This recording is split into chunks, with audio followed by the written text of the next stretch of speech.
Yo, halo cuy, apa kabar? Ya, terus di sini. Kali ini topik yang gue pengen bicara ini tuh menarik, sangat menarik, karena ini sempat trending untuk beberapa bulan yang lalu, yaitu nikah di KUA versus nikah acara yang besar gitulah. Kemudian nikah sederhana sama nikah versus nikah dengan acara yang besar. Tapi gue nggak akan bahas di situnya, gue akan membahas tentang pernikahannya justru. Oke cuy, apa ya, gue akan membahas karena itu tren untuk anak-anak muda, jadi ini sangat relate gue sama nikah muda ya. Gue akan membahas positif dan negatif dari pernikahan dini atau pernikahan muda itu. Oke. Sebelumnya intro dulu, let's go.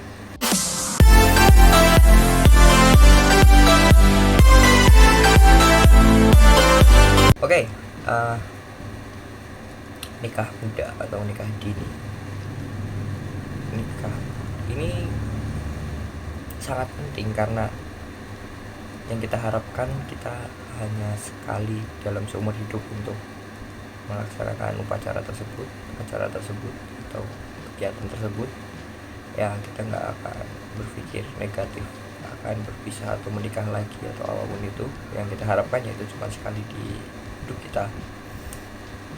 Nah, karena hal itu jadi kita harus mempertimbangkan apakah kita siap atau tidak, apa sih dampaknya dari pernikahan muda tersebut.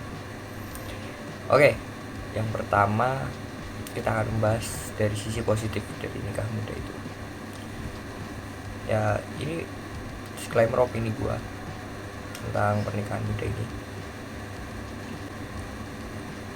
Dari gue, positifnya yaitu yang pertama, mungkin di situ kalau kita berbicara soal agama, kita akan bicara soal ibadah. Ya, kita menjalankan ibadah dengan cepat dan kita menjauhi zina kalau itu secara agama. Tapi gue nggak akan bahas jauh dari kesana arahnya. Gue akan bahas di sisi lainnya, yaitu positif. Yang pertama, sisi pada agama itu satu, gue nggak akan menjabarkan. Yang kedua itu kalian bisa merasakan mempunyai cucu, ada space lebih besar lah di sana. Kita tidak berbicara soal umur kita yang atur atau apapun itu, tapi kita punya space lebih besar untuk merasakan kehadiran cucu. Ya, ada juga yang nikah di umur bisa dikatakan dewasa, di umur 25 sampai 30 mungkin mereka masih bisa merasakan mempunyai cucu dari anak-anak mereka, yaitu positif dari nikah muda yang kedua. Nah, untuk yang ketiga, mungkin kita bisa belajar.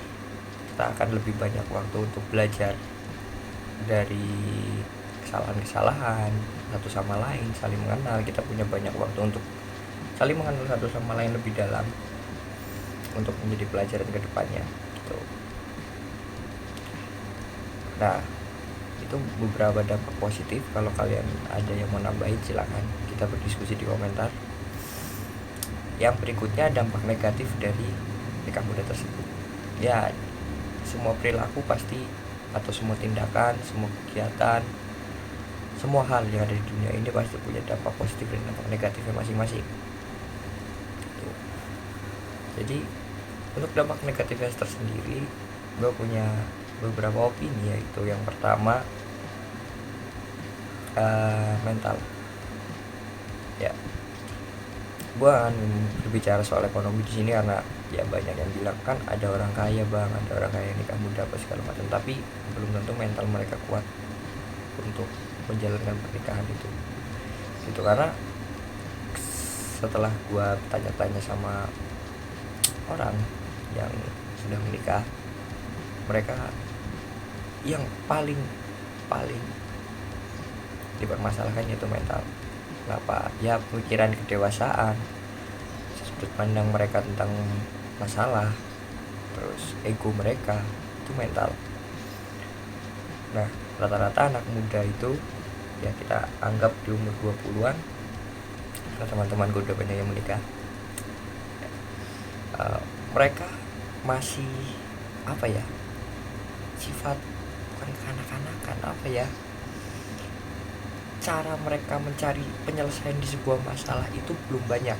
Dari pengalaman kita lihat dari pengalaman mereka, terus intinya mereka masih sama-sama belajar harusnya gitu.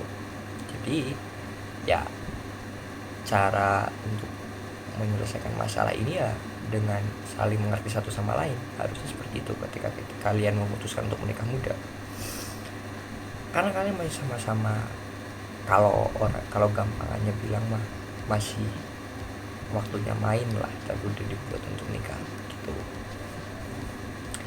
Yang kedua, kalian mengorbankan ya tadi waktu bermain kalian.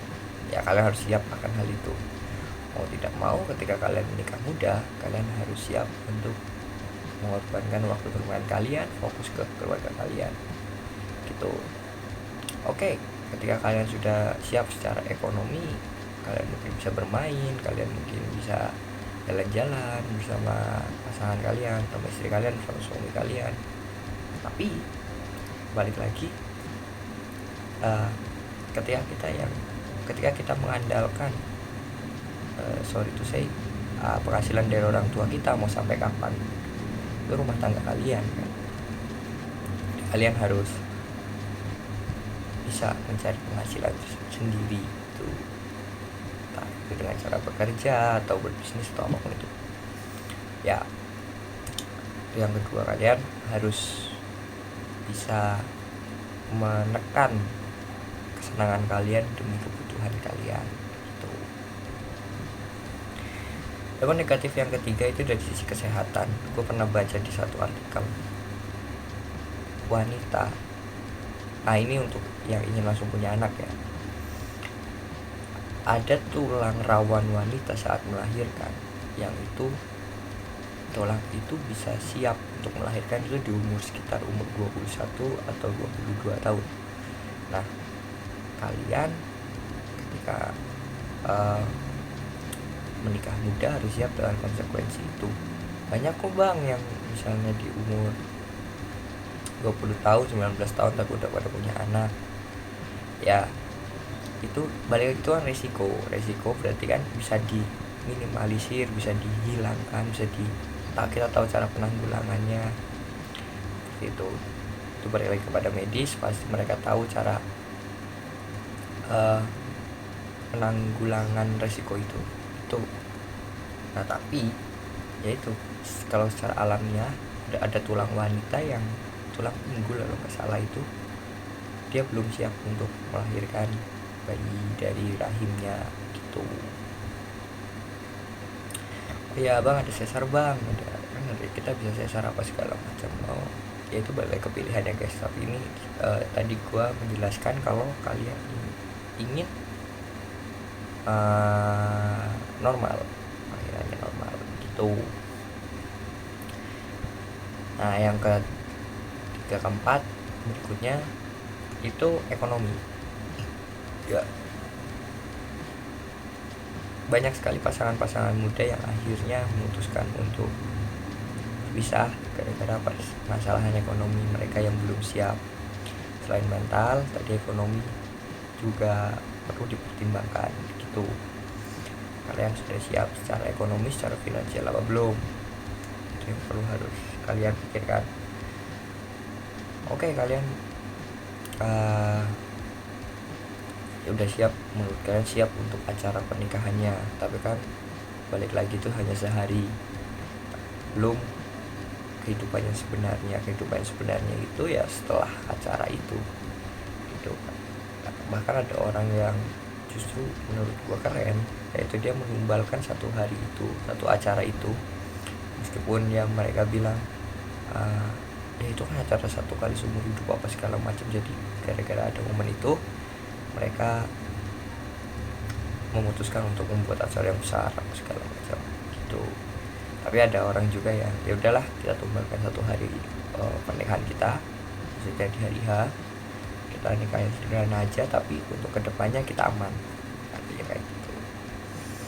Karena ada juga yang memaksakan untuk entah itu utang, entah itu minjem, entah itu apapun itu, mereka memaksakan untuk membuat acara yang besar. Akhirnya 2-3 tahun sampai 4 tahun mereka mungkin menghabiskan waktunya untuk menyicil utang tersebut gitu. Padahal mungkin cicilan itu bisa berubah menjadi rumah, bisa berubah menjadi aset lainnya, bisa berubah menjadi bisnis atau apapun itu yang bisa lebih menguntungkan. Tapi balik lagi, itu pilihan kalian ya. Mungkin itu dulu ya, dampak negatif dari nikah muda. Mungkin masih banyak lagi yang di pikiran gue, tapi karena waktunya terbatas bagi gue, nanti video ini bisa sampai 2 jam 3 jam. Waduh, kalau kita belum bicara secara rinci ya, makanya kita lanjutkan di kolom komentar. Silahkan kalian berkomentar, kalian milih nikah muda atau nikah muda itu setara umur berapa sih bang? Nah ini belum jelasin tadi short. Nikah muda itu ya mungkin di umur 17 kalian udah bisa menikah ya kan, untuk punya KTP di umur 17 sampai umur 21-an lah, 21-22 itu termasuk nikah muda. Nah kalian tinggal, gue pengen tahu jawaban kalian dan gue pengen tahu alasan kalian. Silahkan tulis di kolom komentar, and see you next video. Gue